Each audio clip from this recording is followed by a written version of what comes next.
महात्मा विदुर जी के नाम पर समर्पित करते हैं कि महात्मा विदुर के नाम पर बिजनौर का ये मेडिकल कॉलेज जाना जाएगा। भाइयों बहनों, याद करिए, जैसे आपने सुशांत सिंह को, अशोक राणा को, ओम कुमार को, श्रीमती कमलेश सैनी को, श्रीमती सुची चौधरी को विधायक चुना, ऐसे ही अगर नगीना विधानसभा क्षेत्र में भी भारतीय जनता पार्टी का विधायक चुना गया होता, नूरपुर में उपचुनाव में भारतीय जनता पार्टी का विधायक चुना गया होता, तो भाइयों बहनों, विकास और भी गुना ज्यादा देखने को मिलता। ये जितने हमारे विधायक हैं ना, जिनका मैंने नाम लिया है, इन्होंने अपने अपने विधानसभा क्षेत्र में किसी ने 2000, किसी ने 4000 करोड़ रुपए के विभिन्न प्रकार की परियोजनाओं को, मैं उनका भी उल्लेख भी करूंगा थोड़ी देर में, उनको लाए, उनका विकास कराया। और ये जो मेडिकल कॉलेज आपको मिल रहा है ना, ये सभी लोग जब विधानसभा सत्र में या कभी लखनऊ आते थे, एक बार जरूर कहते थे कि हमारे बिजनौर के लोग कब तक इधर उधर जाएंगे, क्या वहां पे मेडिकल कॉलेज नहीं खुल सकता है। हमने कहा कि जनता जनार्दन ने सरकार बनाई है तो मेडिकल कॉलेज तो क्या, वहां पर बहुत कुछ देंगे। और भाइयों बहनों, आज ये मेडिकल कॉलेज बिजनौर वासियों के लिए यही उपहार लेकर के हमारी सरकार आई है। अब याद करिए, हमने इसकी लागत रखी थी 281 करोड़, और जब पारदर्शी तरीके से ई टेंडरिंग की व्यवस्था आगे बढ़ाई गई तो कुल 246 करोड़ में ही ये भव्य मेडिकल कॉलेज 18 महीने में बन करके तैयार होगा। एडमिशन भी होंगे, स्वास्थ्य की बेहतरीन सुविधा भी बिजनौर वासियों को और आसपास के क्षेत्र के वासियों को प्राप्त होगा। भाइयों बहनों, आप याद करिए, 1947 में देश आजाद हुआ था। 1947 में भारत की स्वाधीनता के बाद से देश के 7 दशक बीत गए, 70 वर्ष बीत गए। 70 वर्षों में उत्तर प्रदेश में केवल 12 गवर्नमेंट मेडिकल कॉलेज खुल पाए थे, और आज 2017 से लेकर के 2021 के बीच में हमारी सरकार प्रदेश के अंदर 32 नए मेडिकल कॉलेज के साथ प्रदेश की जनता को बेहतरीन स्वास्थ्य सुविधा उपलब्ध कराने का कार्य कर रही है। 2 एम्स, एक गोरखपुर में और दूसरा रायबरेली में प्रारंभ हो चुका है, और जिले में लाइफ सपोर्ट एम्बुलेंसेज उपलब्ध करा दी गई हैं। और आपके बिजनौर जनपद में तो धामपुर में एक 100 बेड का भी हॉस्पिटल बन करके यहां की जनता की सेवा के लिए समर्पित कर दिया गया है। ये काम पहले भी हो सकता था, लेकिन पहली सरकारें अपना विकास कराती थी। उनको गांव की चिंता नहीं होती थी, गरीब की चिंता नहीं होती थी, दलित की चिंता नहीं होती थी, बुजुर्ग की चिंता नहीं होती थी, सामान्य नागरिक की चिंता नहीं होती थी। उन्हें तो मैं और मेरा तक सीमित हो गया था। मेरा विकास हो, मेरे परिवार का विकास हो, और उसी के इर्द गिर्द सब घूम करके रह जाता था, और जो बचता था उनके गुर्गे माफिया और गुंडे बनकर के जनता पर कहर डालने का कार्य करते थे। लेकिन भाइयों बहनों, आपने कानून व्यवस्था देखी होगी। अब कोई बहन और बेटियों की इज्जत के साथ खिलवाड़ नहीं कर सकता। अगर किसी ने जरूरत की तो उसका मुंह तोड़ जवाब देने का कार्य आज प्रदेश की सरकार के मार्गदर्शन में हो रहा है।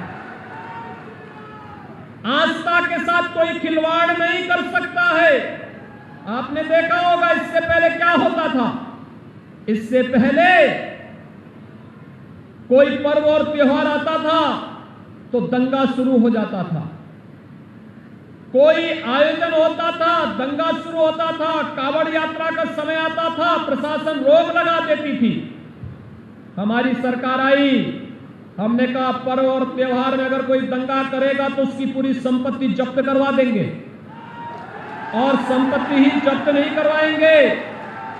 अगर सरकारी संपत्ति को और व्यापारियों के प्रतिष्ठान को किसी ने आग लगाई तो उसकी भरपाई करते करते उनकी 7 पीढ़ियां चली जाएंगी, लेकिन भरपाई नहीं कर पाओगे। आज आप देख रहे होंगे उत्तर प्रदेश में कोई दंगा नहीं, 4.5 साल पूरे हो गए, उत्तर प्रदेश में दंगा नहीं, उत्तर प्रदेश में गौकसी नहीं, उत्तर प्रदेश में गौ तस्करी नहीं, अवैध बूचड़खाने बंद हो गए, और बहन और बेटियों की सुरक्षा का पुख्ता इंतजाम करते हुए सुनिश्चित किया गया कि उनकी सुरक्षा होनी चाहिए। और साथ साथ जब पुलिस की भर्ती हो तो 20% स्थानों पर बेटियों की भर्ती जरूर होनी चाहिए। आज 30,000 बेटियां प्रदेश के अंदर पुलिस में भर्ती होकर के महिला सुरक्षा के साथ साथ केंद्र और प्रदेश सरकार की योजनाओं का लाभ उन लोगों तक पहुंचाने का कार्य कर रही है। भाइयों बहनों, ये काम इसलिए हो पा रहा है क्योंकि सरकार की नीयत साफ है, सरकार जनता को समर्पित है, और सरकार बिना भेदभाव के योजनाओं का लाभ आप तक पहुंचा रही है। याद करिए ना, पहले कोई बाबा साहब भीमराव अंबेडकर के बारे में केवल वोट बैंक की नियत से सोचता था। प्रधानमंत्री मोदी जी ने बाबा साहब भीमराव अंबेडकर के 5 प्रमुख स्थानों को पंच तीर्थ के रूप में विकसित किया। और यही नहीं, लखनऊ में हमारी सरकार बाबा साहब भीमराव अंबेडकर का एक भव्य स्मारक बनाने का काम कर रही है। हमने काशी में संत रविदास जी के पावन प्राकट्य स्थल पर भी उनका भव्य मंदिर और साथ साथ पर्यटन विकास की सुविधाओं को विकसित करने की कार्रवाई को तेजी के साथ आगे बढ़ाया है। और महर्षि वाल्मीकि के पावन साधना स्थली लालापुर विकास की नई और पर्यटन सुविधाओं की नई ऊंचाइयों को छूता हुआ आगे बढ़ रहा है। ये बदला हुआ उत्तर प्रदेश, ये वही उत्तर प्रदेश है जहां पिछली सरकारों में कहा जाता था कि अयोध्या में कोई परिंदा नहीं मार सकता। हमने कहा अयोध्या में भगवान राम का भव्य मंदिर बनाएंगे, और भाइयों बहनों आज आप देख रहे होंगे अयोध्या में भगवान राम का भव्य मंदिर निर्माण का मार्ग प्रशस्त हो गया है। प्रधानमंत्री जी ने 5 अगस्त 2020 को अयोध्या में भगवान राम के भव्य मंदिर के कार्य का शुभारंभ कर दिया है। अब अयोध्या में दुनिया की कोई ताकत मर्यादा पुरुषोत्तम भगवान श्री राम के भव्य मंदिर निर्माण को रोक नहीं सकता है। और आगामी 3 वर्ष के अंदर जब भगवान राम का ये भव्य मंदिर बनेगा, दुनिया का सबसे दिव्य और भव्य मंदिर होगा।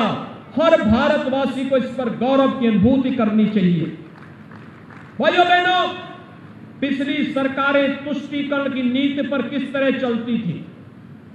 दंगे होते थे, आतंकी वारदात होती थी, मुजफ्फरनगर के दंगे होते थे और दंगाइयों को मुख्यमंत्री कार्यालय में सम्मानित किया जाता था।